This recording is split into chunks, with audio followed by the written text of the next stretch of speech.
بسم الله الرحمن الرحيم يا أيها الذين آمنوا كتب عليكم الصيام كما كتب على الذين من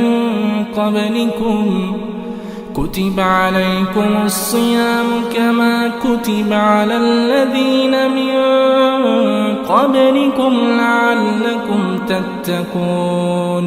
إن الحمد لله نحمده ونستعينه ونستغفره ونعوذ بالله من شرور أنفسنا وسيئات أعمالنا.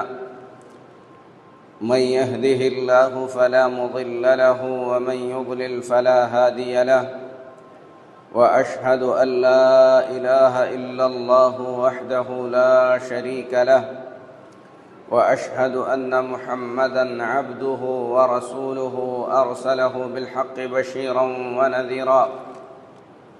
أما بعد فإن أحسن الحديث كتاب الله، وخير الهدي هدي محمد صلى الله عليه وسلم، وشر الأمور محدثاتها، وكل محدثة بدعة، وكل بدعة ضلالة، وكل ضلالة في النار.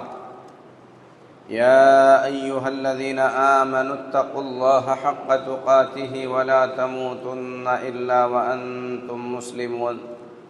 يا أيها الناس اتقوا ربكم الذي خلقكم من نفس واحدة، وخلق منها زوجها، وبث منهما رجالا كثيرا ونساء.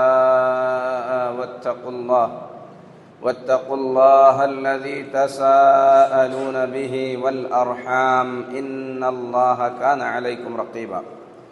يا أيها الذين آمنوا اتقوا الله وقولوا قولا سديدا يصلح لكم أعمالكم ويغفر لكم ذنوبكم، ومن يطع الله ورسوله فقد فاز فوزا عظيما. أما بعد، محترم حاضرین جمعہ، معزز خواتین اسلام، جیسا کہ آپ تمام کو معلوم ہے کہ اللہ رب العزت کی مہربانی اور اس کے کرم سے ہم نے اپنی زندگی میں پھر سے ایک رمضان دیکھا۔ اللہ تعالیٰ نے اس مبارک مہینے میں ہم تمام کو زندگی سے نوازا۔ خوش نصیب ہیں وہ لوگ جنہیں صحت اور عافیت کے ساتھ رمضان کا یہ مہینہ ملا، اسے انہوں نے غنیمت سمجھا، رمضان کے روزے رکھے، راتوں میں قیام کیا، کثرت سے اللہ کا ذکر کرتے رہے، اور اللہ سے دعا ہے کہ اللہ تبارک و تعالی روزداروں کے روزوں کو قبول فرمائے۔ جنہوں نے نمازیں پڑھیں اللہ ان کی نمازیں قبول کرے۔ جو بھی عبادتیں ماہ رمضان میں ہم نے کیں، اللہ اپنی خاص مہربانی سے ان عبادتوں کو قبول فرمائے۔ رمضان کا یہ مہینہ بڑی تیزی کے ساتھ گزر گیا۔ کتاب پاک میں اللہ تبارک و تعالی نے رمضان کے روزوں کا تذکرہ کرتے ہوئے فرمایا، یا ایھا الذین آمنوا کتب علیکم الصیام کما کتب علی الذین من قبلکم لعلکم تتقون۔ اے ایمان والو، اس پہ غور کرنے کی بات ہے۔ اللہ تعالیٰ یہاں پر اپنے خاص بندوں سے مخاطب ہے، اپنے خاص بندوں کو آواز دے رہا ہے کہ اے ایمان والو، اس میں سب لوگ شامل نہیں ہیں، ایمان والوں کے لیے خاص خطاب ہے اللہ کا، اے ایمان والو تم پر روزے فرض کر دیے گئے، کما کتب علی الذین من قبلکم، تم سے پہلے والوں پر بھی یہ روزے فرض کیے گئے تھے۔ اللہ نے اہل ایمان پر روزے فرض کیے تھے، اور فرض کا مطلب ہے کہ ہر حال میں یہ روزے رکھنے ہیں، انہیں چھوڑنے کی اجازت نہیں ہے، اللہ تعالیٰ نے چھوڑنے کی اجازت نہیں دی ہے۔ اللہ تعالیٰ کی فرض کردہ عبادتوں کو ہر حال میں انجام دینا ہے، وہاں پر انسان کی اپنی مرضی نہیں چل سکتی۔ جو عبادتیں فرض نہیں ہیں ان عبادتوں میں انسان کو اختیار ہے، چاہے تو وہ اس کو کرے گا تو اجر و ثواب ملے گا، جو عبادت فرض نہیں ہے اسے چاہے تو چھوڑ دے، چھوڑنے سے وہ گنہگار نہیں ہوگا۔ جیسے کسی بھوکے کو کھانا کھلانا، کسی بھکاری کو بھیک دینا، کسی پیاسے کو پانی پلانا، کسی کو تعلیم کا راستہ فراہم کرنا، بہت ساری عبادتیں ہیں جو فرض نہیں ہیں، آپ کریں گے آپ کو ثواب ملے گا، اگر آپ نہیں کریں گے تو آپ گنہگار نہیں ہوں گے۔ محلے کے 50 آدمیوں کو اگر آپ کھانا کھلائیں گے آپ کو ثواب ملے گا، لیکن آپ نے نہیں کھلایا تو آپ سے یہ نہیں پوچھا جائے گا کہ تم نے کھانا کیوں نہیں کھلایا، اس کا گناہ نہیں ہوگا۔ لیکن جو عبادتیں فرض ہیں ان عبادتوں کو ہم اپنی مرضی سے نہیں چھوڑ سکتے، ہر حال میں کرنا ہی ہے۔ جیسے روزے فرض ہیں، رکھنا ہی رکھنا ہے، نہیں رکھیں گے اللہ پوچھے گا کیوں نہیں رکھا، گناہ ہوگا، سزا ملے گی اس پر، اللہ تبارک و تعالی اس پر پکڑ کرے گا، عذاب دے گا۔ نمازیں فرض ہیں، ہر حال میں پڑھنا ہی پڑھنا ہے، نہیں پڑھیں گے اللہ سزا دے گا۔ تو اللہ تعالیٰ نے روزے فرض کیے، کتب علیکم الصیام، روزے تم پر فرض کر دیے گئے ہیں، کما کتب علی الذین من قبلکم، تم سے پہلے والے لوگوں پر بھی یہ روزے فرض کر دیے گئے تھے۔ کیوں فرض کیا تھا اللہ نے روزے؟ فرمایا لعلکم تتقون، تاکہ تم لوگ متقی بن جاؤ، تاکہ تم لوگ پرہیزگار بن جاؤ، تاکہ تمہارے اندر تقوی آ جائے۔ اللہ نے روزے کیوں فرض کیے؟ روزے کا حکم کیوں دیا؟ متقی بنانے کے لیے، پرہیزگار بنانے کے لیے، لوگوں کے اندر تقوی آ جائے، اس لیے اللہ تبارک و تعالیٰ نے روزے فرض کیے۔ تقوی کیا ہے؟ تقوی کا مطلب کیا ہے؟ اللہ تعالیٰ ہم کو متقی بنانا چاہتا ہے، تقوی والے بنانا چاہتا ہے۔ تقوی کسے کہتے ہیں؟ تقوی کا مطلب ہے اللہ تعالیٰ کے حکم کو، تقوی کا مطلب ہے اللہ کے حکم کو، اللہ تبارک و تعالیٰ کی ثواب کی امید کرتے ہوئے علم کی روشنی میں پورا کرنا۔ اسے اچھے سے سمجھیں آپ، تقوی کسے کہتے ہیں؟ اللہ کا حکم۔ پہلے معلوم کرنا ہے کہ اللہ کا حکم کیا ہے، اللہ نے کس چیز کا حکم دیا ہے۔ اپنی مرضی سے ہم کسی چیز کو اچھا سمجھیں گے، وہ اچھا ہو ایسا ضروری نہیں ہے۔ اللہ جس کا حکم دیا ہے وہی اچھا ہے، ہم کو اچھا لگے کہ نہ لگے۔ جیسے مثال کے طور پر ماں باپ کی فرما برداری کرنا، یہ اللہ کا حکم ہے۔ کب کب کرنا ہے؟ ماں باپ ہمارے ساتھ اچھا کریں تب بھی ان کے ساتھ اچھا کرنا ہے، ماں باپ ہمارے ساتھ برا کریں تب بھی ان کے ساتھ اچھا کرنا ہے، یہ اللہ کا حکم ہے۔ لیکن انسان کو لگتا ہے کہ میرے ماں باپ اگر میرے ساتھ اچھا نہیں کیے تو میں کیوں ان کے ساتھ اچھا کروں، یہ آپ کو اچھا برا لگتا ہے، یہ اچھا برا نہیں ہے۔ اچھا برا کیا ہے؟ اللہ جسے اچھا کہے وہ اچھا ہے، جس کام کو اللہ اچھا بتایا وہ کام اچھا ہے، اللہ جس کام کو برا بتایا وہ کام برا ہے۔ ماں باپ کی فرما برداری، ماں باپ کی اطاعت، ماں باپ کی بات ماننا آپ کے اوپر ہر حال میں فرض ہے۔ تمہارے ماں باپ تمہارے ساتھ اچھا کریں تب بھی آپ اچھا کریں گے، ماں باپ اگر تمہارے ساتھ برا کریں تب بھی آپ اچھا ہی کریں گے ان کے ساتھ، یہ اللہ کا حکم ہے اور یہی نیکی ہے، یہی اچھائی ہے۔ ماں باپ برا کر رہے ہیں اس لیے میں برا کروں گا، یہ آپ کے من کی بات ہے، یہ اللہ کی بات نہیں ہے۔ تو تقویٰ کیا ہے؟ اللہ کے حکم کو پورا کرنا، چاہے وہ ہم کو اچھا لگے وہ حکم، چاہے اچھا نہ لگے۔ کیوں کرنا ہے اللہ کے حکم کو پورا؟ اللہ سے ثواب کی امید کرتے ہوئے، دنیا کے واسطے نہیں۔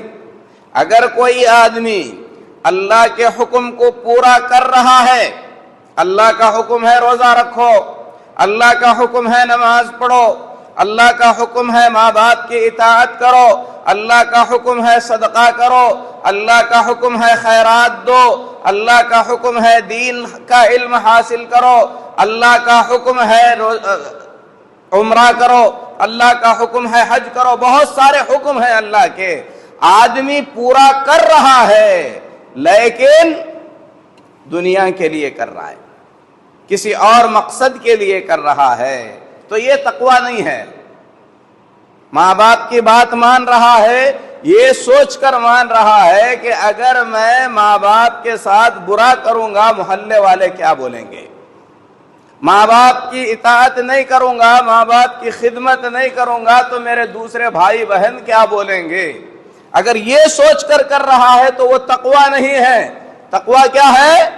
اللہ کے حکم کو اللہ کے لیے پورا کرنا، اس لیے پورا کرنا کہ یہ اللہ کا حکم ہے، اللہ مجھے ثواب دے گا، اللہ تبارک و تعالیٰ سے مجھے اس کا بدلہ ملے گا۔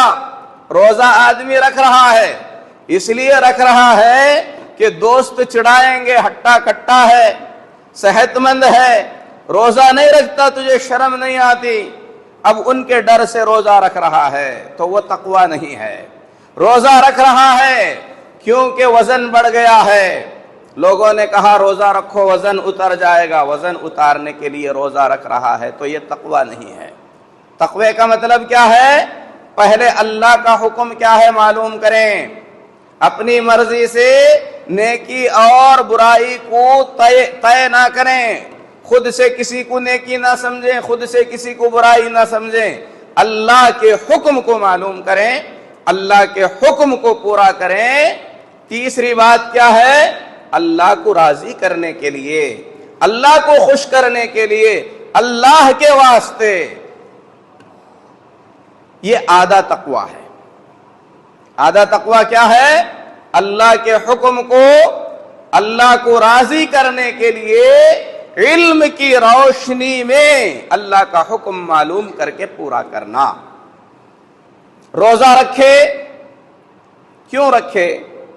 روزے کے وقت میں ٹھنڈا پانی ہے، پیاس لگی ہے، ہم نہیں پیتے ہیں۔ کیوں نہیں پیتے ہیں؟ کیونکہ اللہ نے منع کیا ہے۔ پانی کیا، اگر زمزم کا پانی بھی ہمارے سامنے رہے روزے کے حالت میں ہم نہیں پیتے، سمجھتے ہیں کہ اب زمزم پینا بھی میرے لیے حرام ہے، جائز نہیں ہے۔ کیوں جائز نہیں ہے؟ کیونکہ اللہ نے منع کیا ہے۔ روزے میں دن کے وقت میں ہم کھانا نہیں کھا سکتے، حلال بریانی نہیں کھا سکتے، حلال طریقے سے ذبح کیے ہوئے جانور کا گوشت نہیں کھا سکتے۔ اچھے اچھے پھل جسے اللہ تعالیٰ نے ہمارے لیے حلال کیا تھا، روزے کے وقت میں صرف اللہ نے منع کیا ہے، اس لیے ہم نہیں کھاتے، پانی نہیں پیتے، زمزم تک نہیں پیتے۔ تو ہمارے اندر اتنا تقوی آنا چاہیے کہ روزے کے وقت میں یہ چیزیں جن کی عادت ہم کو پوری زندگی میں لگی ہوئی ہے، ہر دن کھاتے تھے، آج اللہ نے منع کیا ہے تو میں چھوڑ رہا ہوں، تو اسی اللہ تبارک و تعالی نے پورے سال میں سود سے منع کیا، دھوکے سے منع کیا، چغلی سے منع کیا، غیبت سے منع کیا، حرام کھانے سے منع کیا، ماں باپ کی نافرمانی سے منع کیا، اور بہت سارے گناہوں کے کاموں سے منع کیا۔ جس طریقے سے روزہ رکھ کر ہم حلال چیزیں سامنے ہونے کے باوجود بھی اللہ کے حکم کی تعظیم کرتے ہوئے، اللہ کے حکم کی قدر کرتے ہوئے ہاتھ نہیں لگاتے، اسی طریقے سے اگر ہم پوری زندگی اللہ کی منع کردہ چیزوں سے اپنے آپ کو روکے رکھتے ہیں تو یہ تقویٰ ہے۔ اللہ نے روزے فرض کیا کیوں؟ لعلکم تتقون، تاکہ تم متقی بن جاؤ، پرہیزگار بن جاؤ۔ تو میرے محترم بھائیوں، جن لوگوں نے روزے رکھے ہیں انہیں خود سے یہ پوچھنا چاہیے کہ کیا میری زندگی کے اندر حقیقت میں یہ تبدیلی آ گئی ہے؟ کیا میں نے لوگوں کا حق مارنا چھوڑ دیا ہے؟ کیا میں نے حرام سے اپنے آپ کو دور کر لیا ہے؟ کیا میں اللہ کا فرما بردار بندہ بن گیا ہوں؟ کیا میں متقی اور پرہیزگار بن گیا ہوں؟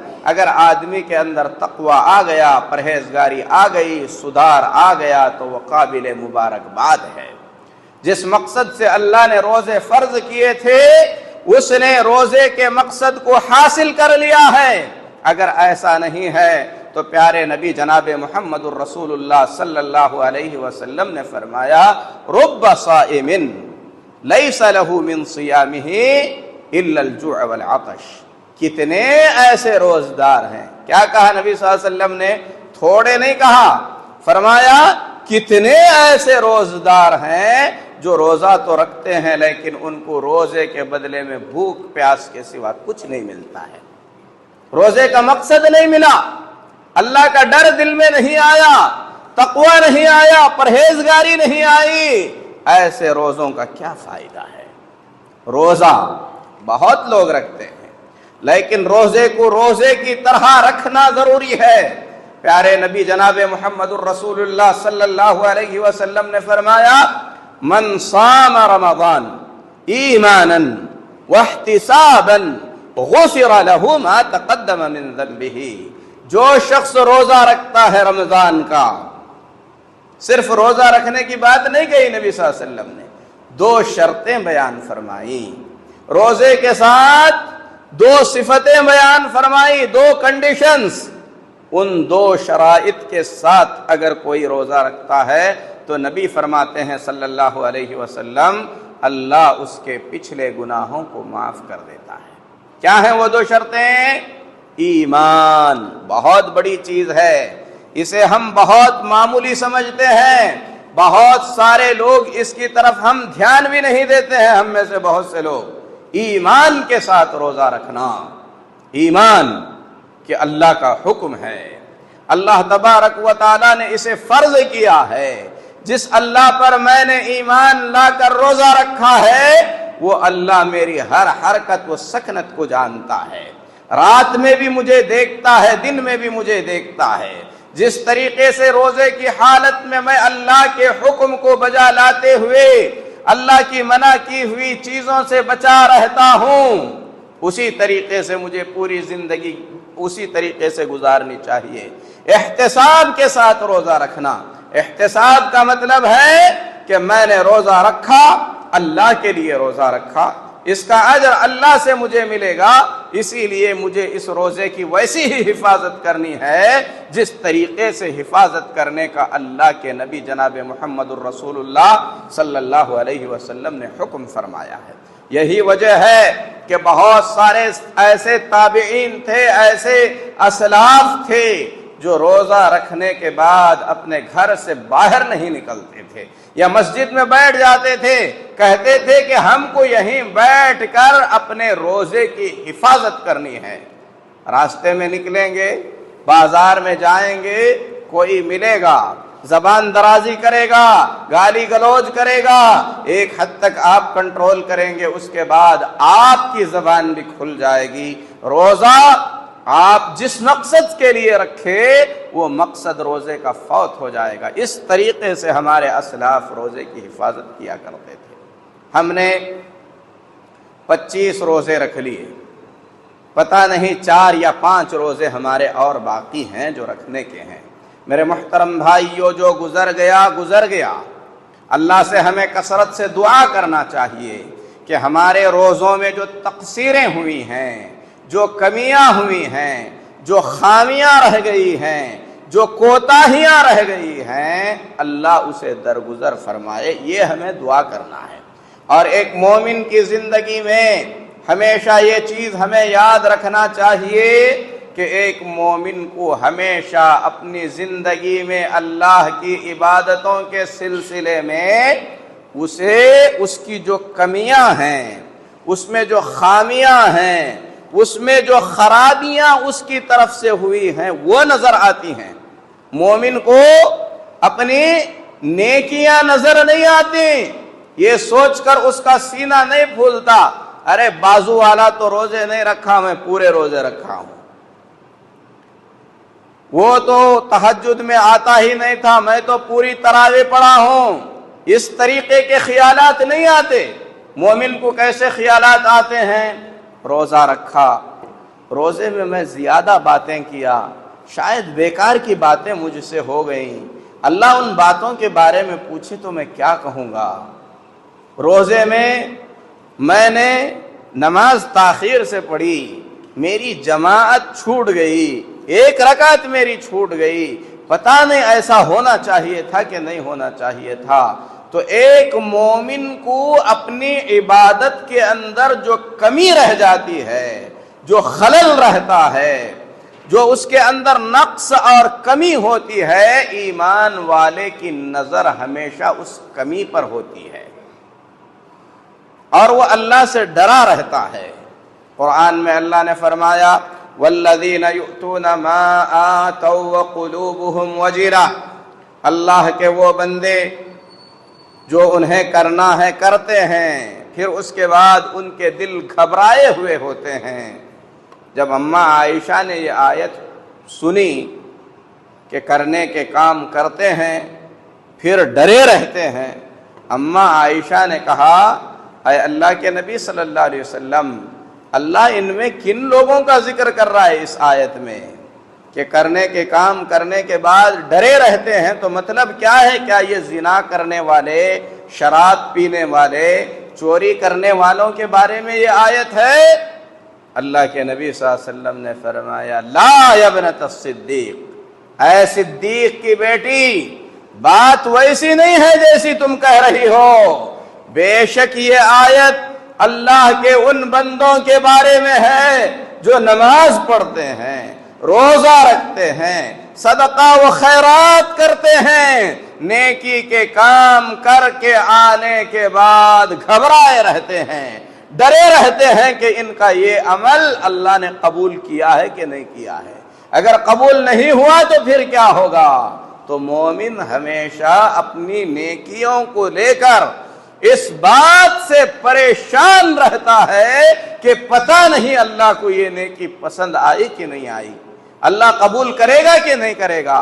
اللہ نے اگر رد کر دیا، اللہ نے اگر منہ پہ مار دیا، یہ قبول نہیں کیا تو میری آخرت کیا ہوگی؟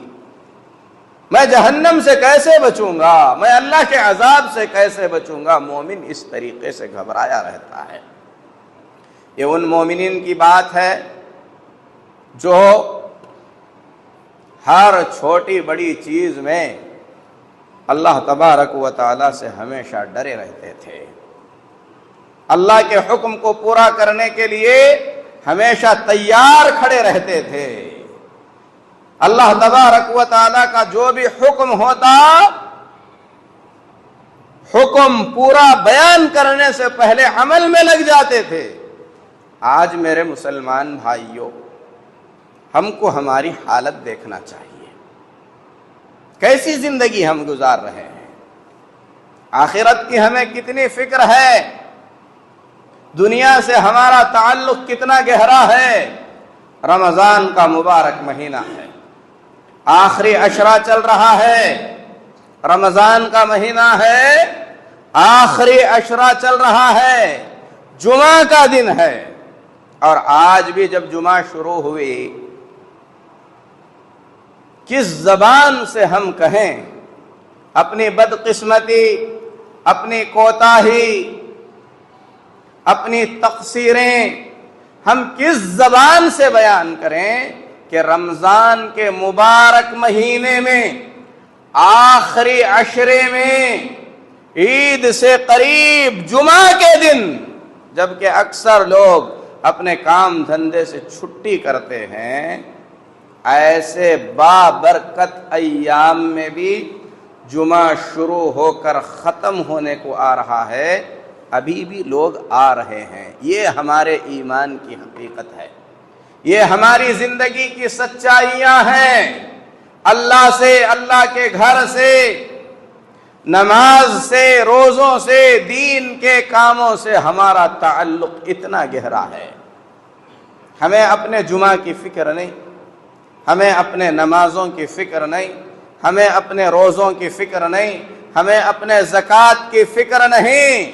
اللہ تبارک و تعالی اپنے ان بندوں کے بارے میں جو اللہ کے ایک حکم پر اپنی گردن کٹانے کے لیے تیار ہو جاتے تھے، جب مال کی بات آتی، اللہ کے نبی صلی اللہ علیہ وسلم کے ایک اشارے پر اپنے گھر کا پورا مال سمیٹ کر لا کر نبی کے قدموں میں رکھ دیتے تھے۔ حضرت ابو بکر صدیق نے کیا کیا تھا؟ نبی صلی اللہ علیہ وسلم نے اسلام کی خدمت کے لیے چندہ مانگا، حضرت ابو بکر صدیق پورے گھر کا سامان لے کر آ گئے، حضرت ابو بکر آدھا گھر کا پورا سامان لے کر آ گئے۔ نبی صلی اللہ علیہ وسلم کے ایک اشارے پر ہمیشہ نبی صلی اللہ علیہ وسلم کے ساتھ نکل کر گردن کٹانے کے لیے تیار ہوتے تھے۔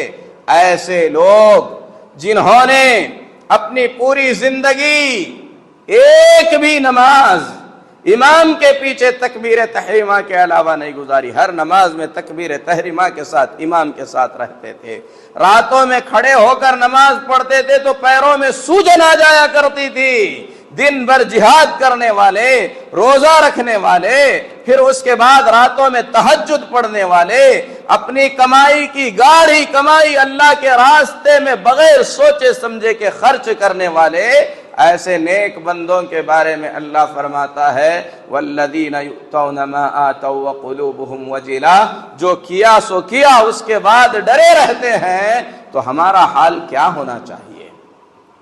ہم کو ہماری دنیا سے چھٹکارا نہیں ہے، ہمیشہ ہم دنیا داری میں لگے ہوئے ہیں۔ میرے محترم بھائیو، رمضان آیا، آ کر چلا گیا، یہ مبارک مہینہ قیامت تک آتا رہے گا، جاتا رہے گا، لیکن اس مبارک مہینے کے آنے سے پہلے میں رہوں گا نہیں رہوں گا، آپ رہیں گے نہیں رہیں گے، اس کی کوئی ضمانت نہیں ہے۔ آپ یاد کریں پیارے نبی جناب محمد الرسول اللہ صلی اللہ علیہ وسلم کے اس عظیم واقعے کو۔ اللہ کے نبی صلی اللہ علیہ وسلم منبر رسول پر ہیں، کہاں ہیں؟ مدینے میں، منبر کے پاس، اور نبی پاک صلی اللہ علیہ وسلم کا منبر، اس کا مقام سمجھتے ہیں آپ، اس کا مرتبہ جانتے ہیں آپ۔ اللہ کے نبی صلی اللہ علیہ وسلم نے فرمایا ما بین بیتی و منبری روضۃ من ریاض الجنہ، میرے گھر اور منبر کے بیچ کا جو حصہ ہے، اللہ کے نبی صلی اللہ علیہ وسلم فرماتے ہیں یہ کوئی معمولی حصہ نہیں ہے، یہ جنت کی کیاریوں میں سے ایک کیاری ہے، جنت کے باغیچوں میں سے ایک باغیچہ ہے۔ جنت کے باغیچے میں کھڑے ہو کر مدینہ طیبہ میں، مسجد نبوی میں، سرکار دو عالم محمد الرسول اللہ صلی اللہ علیہ وسلم سید الانبیاء، انبیاء کے سردار، ممبر پر بد دعا کرتے ہیں. بد دعا کیا بد دعا کرتے ہیں؟ اللہ اس کا بھلا نہ کرے, اللہ اس کا بھلا نہ کرے. کس کا؟ کون بد نصیب ہے؟ اور اس سے بڑی بد نصیبی کیا ہو سکتی ہے کہ اللہ کے نبی بد دعا کر رہے ہیں, وہ بھی ممبر کے پاس. نبی کی زندگی اگر ہم پڑھیں گے سمجھ میں آئے گا, دشمنوں نے پتھروں سے مارا, بد دعا نہیں کیا آپ نے. گردن میں چادر ڈال کر آپ کو مروڑ کر آپ کا دم گھٹنے تک آپ کو ستایا گیا, آپ نے بد دعا نہیں کی. احد کے میدان میں آپ کے چاچا حمزہ رضی اللہ تعالی عنہ کو شہید کر کے, آپ کے 70 صحابہ کو شہید کر کے حضرت حمزہ رضی اللہ تعالی عنہ کے جسم کے ٹکڑے ٹکڑے کر دیے گئے. بد دعا نہیں کی نبی صلی اللہ علیہ وسلم نے, لیکن یہاں بد دعا کر رہے ہیں. اللہ بھلا نہ کرے اس کا. کتنا بد نصیب ہوگا وہ آدمی. رغم انفو, اس کا برا ہو, اس کا بھلا نہ ہو. کون ہے بد نصیب؟ کہا جس نے اپنی زندگی میں رمضان کے مبارک مہینے کو پایا پھر بھی اس کی مغفرت نہ ہو سکی. کتنی بڑی بات ہے. آپ سمجھتے ہیں یہ ہنسی ہے, مذاق ہے؟ رمضان کا آنا جانا مذاق نہیں ہے. جس طریقے سے اپنے ساتھ بہت سارے خیرات لے کر آیا ہے, نبی پاک صلی اللہ علیہ وسلم کی یہ بد دعا ہمیشہ ہماری نظروں کے سامنے ہونا چاہیے کہ اگر رمضان کا مہینہ آ کر چلا گیا, ہماری مغفرت نہ ہو سکی, اللہ کے نبی صلی اللہ علیہ وسلم آمین کہہ رہے ہیں اور جبریل امین علیہ السلام بد دعا کر رہے ہیں. بد دعا کرنے والے جبرائیل, آمین کہنے والے محمد صلی اللہ علیہ وسلم اور مسجد نبوی میں ممبر کے پاس. کیا کیا ہم نے اپنی مغفرت کے لیے اس مبارک مہینے میں؟ 25 دن ہوئے, رمضان آیا, 5 دن باقی ہیں, جا رہا ہے. ان 25 دنوں میں ہماری زندگی کے اندر وہ کون سی تبدیلی آئی جو ہماری روٹین سے ہٹ کر ہے؟ صرف روزے رکھ لیے یہ کافی ہے؟ اللہ سے کتنے بار گڑ گڑا کر ہم نے اپنے گناہوں کی معافی مانگی. اگر نہیں مانگی ہے 5 دن اور باقی ہیں.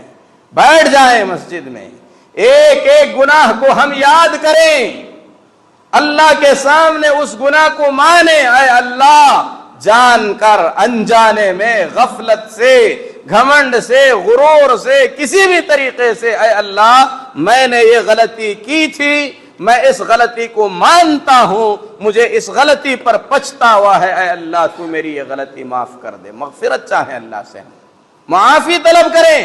ایک ایک گناہ کو یاد کر کے رو رو کر اللہ تبارک و تعالیٰ کے سامنے استغفار کریں, توبہ کریں.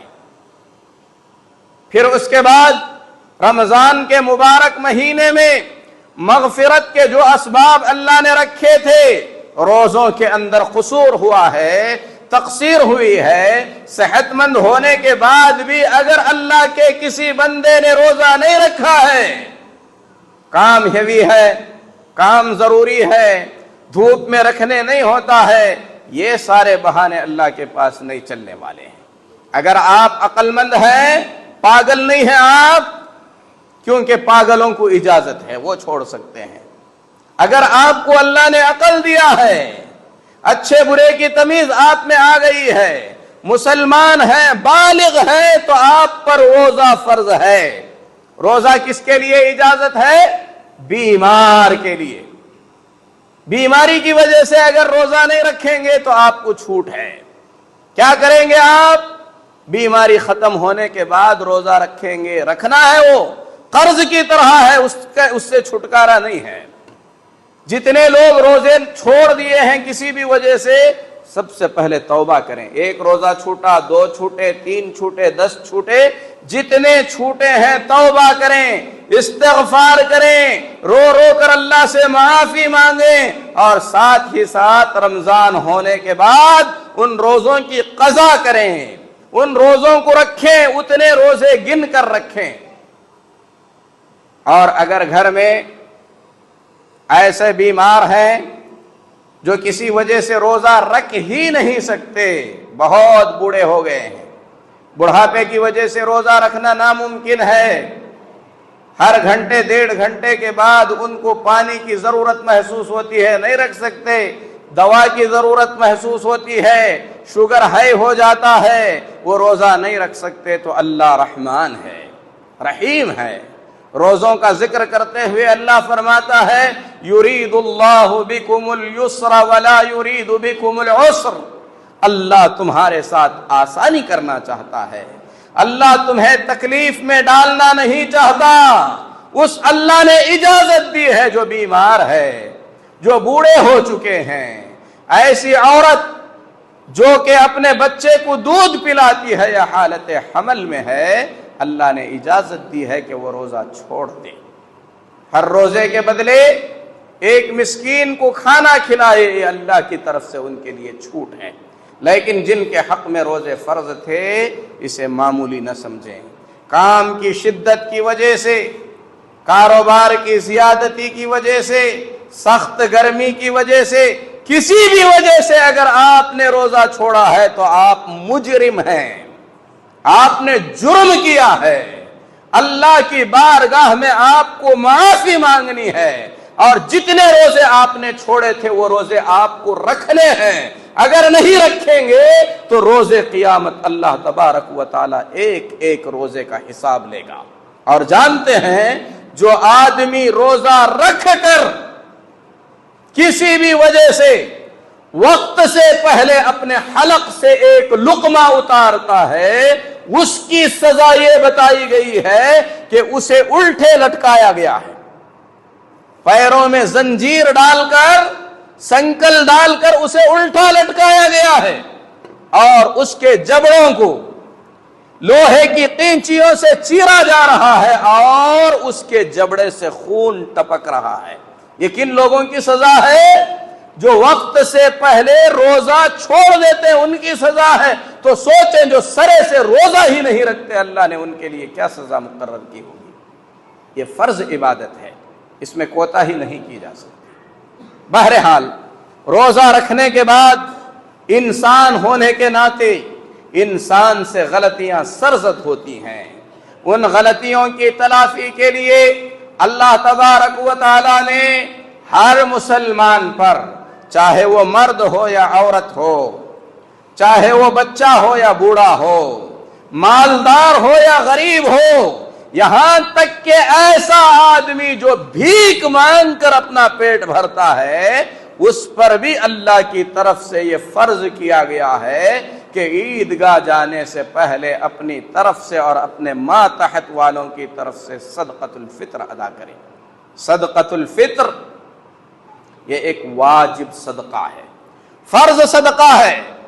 یہ چھوٹا سا اناج جو نکالا جا رہا ہے، آدمی اسے معمولی نہ سمجھے، یہ فرض ہے، اور فرض کا مطلب ہے ہر حال میں نکالنا ہے۔ 8-10 دن پہلے آپ نہ نکالیں، شریعت میں اس کی گنجائش نہیں رکھی گئی۔ زیادہ بہتر یہ ہے، زیادہ بہتر یہ ہے کہ اس صدقۃ الفطر کو عید کا چاند دیکھنے کے بعد سے لے کر عیدگاہ جانے سے پہلے آپ نکال دیں۔ کب سے کب تک؟ عید کا چاند دیکھنے کے بعد سے عیدگاہ جانے سے پہلے۔ اللہ کی آزمائشیں کیسی ہوتی ہیں! عید کا چاند دیکھنے کے بعد ہر ایک کی خواہش میرے کپڑے کیسے ہیں، پورے ہیں کہ نہیں ہیں، مہندی لگا لینا ہے، عطر ہے کہ نہیں ہے، کل کیا پہنوں گا، آپ اپنی خوشیوں میں مبتلا رہتے ہیں۔ اللہ چاہتا ہے کہ ایسے وقت میں اللہ کا بندہ اللہ کو راضی کرنے کے لیے اپنے ہاتھ میں اناج لے کر فقیر کو تلاش کرتا ہوا جائے، اپنی خوشی سے زیادہ فقیر کے پیٹ بھرنے کی خوشی کا خیال کرے۔ اسی لیے اس کا وقت کب رکھا گیا؟ عید کا چاند دیکھنے کے بعد۔ اگر 30 رمضان ہے، 30 ہونے کے بعد سے عیدگاہ جانے سے پہلے۔ 29 ہے، چاند نظر آیا، صدقے کی پوٹلی لے کر فقیر کو آپ ڈھونڈتے پھریں۔ یہ عجیب عبادت ہے۔ اللہ چاہتا ہے کہ عید کی اس خوشی میں جس طریقے سے آپ پیٹ بھر کر کھانا کھانا چاہتے ہیں، اسی طریقے سے ہر مسلمان پیٹ بھر کر کھانا کھائے۔ اگر یہ وقت تنگ لگتا ہے، اہل علم نے اس بات کی اجازت دی ہے کہ ایک دن پہلے آپ نکال سکتے ہیں، اور صدقۃ الفطر کو اناج کی شکل میں نکالنا یہی مصطفیٰ صلی اللہ علیہ وسلم کی سنت ہے، یہی صحابہ کا طریقہ ہے، یہی تابعین کا منہج ہے۔ نوٹوں میں نہ دیں، کیش کی شکل میں نہ دیں۔ اللہ کے نبی صلی اللہ علیہ وسلم نے صدقۃ الفطر کو اناج کی شکل میں، جو آپ کھاتے ہیں، گیہوں کھاتے ہیں گیہوں، جاری کھاتے ہیں جاری، راگی کھاتے ہیں راگی، چاول کھاتے ہیں چاول، جو آپ کھاتے ہیں وہ دیں گے۔ کتنا دیں گے؟ 1 سا دیں گے۔ سا جو ہے، جس طریقے سے ہمارے پاس لیٹر ہوتا ہے، سیر ہوتا ہے، اس طریقے سے مدینے کے اندر ناپنے کے جو آلے تھے، 1 سا تھا، 1 مد تھا، سیر، آدھا سیر، پاؤ جیسا ہوتا ہے۔ اور 1 سا جو ہوتا ہے، اگر اسے ناپا جائے تو تقریباً 3 لیٹر سے زیادہ آتا ہے، 3 لیٹر کے برابر، یعنی 3.25 کلو چاول اگر اچھے دانے ہیں، کیونکہ ماپنے کی چیز کو اگر تولا جائے تو تول کے اندر اس کا وزن کم زیادہ ہوتا ہے۔ چاول لے جا کے 1 سا اگر آپ ناپیں گے 3.25 کلو آئے گا، لیکن مرمرے لے جا کے ناپیں گے تو 100 گرام بھی نہیں آئیں گے۔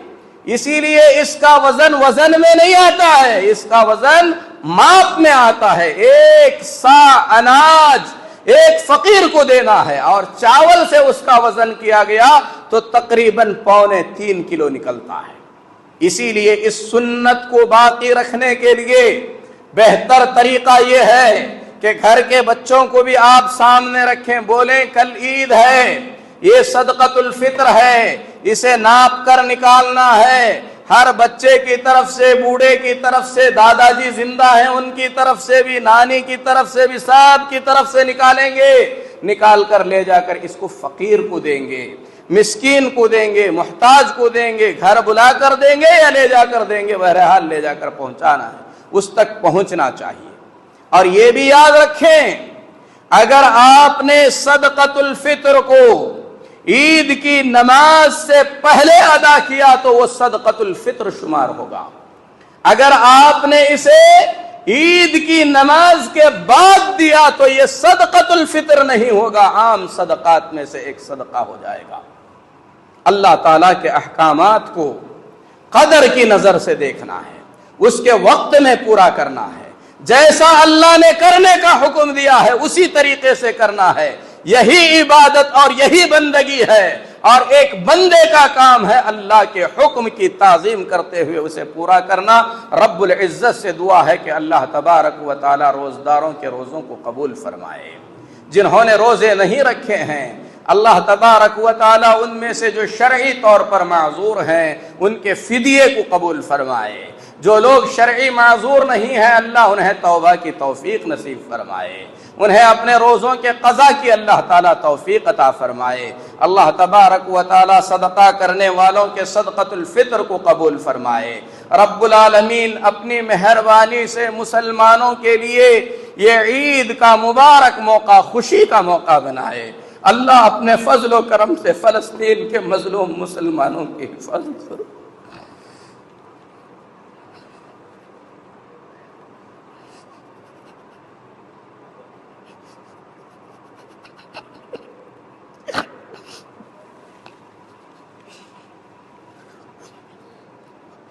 خوشی کے اس موقع پر اللہ ان کے خونوں کی حفاظت فرمائے،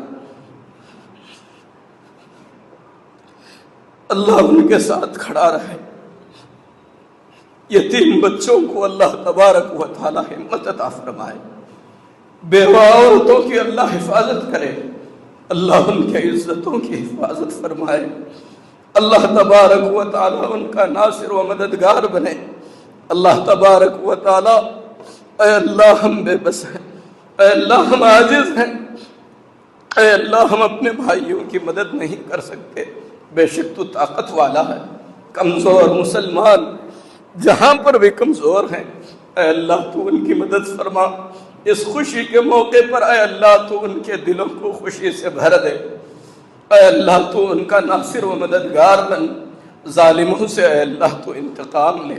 اے اللہ مسلمانوں کے خون کی حفاظت فرما, ان کے عزتوں کی حفاظت فرما, ان کے آبرو کی حفاظت فرما, ان کے مقدسات کی حفاظت فرما. اے اللہ امن اور سلامتی کی زندگی عطا فرما. دنیا میں اے اللہ تو خیر عطا فرما, آخرت کے عذاب سے اے اللہ ہم سب کی حفاظت فرما. اقول قولی ھذا واستغفر اللہ لی ولکم ولسائر المسلمین فاستغفروہ انہ هو الغفور الرحیم.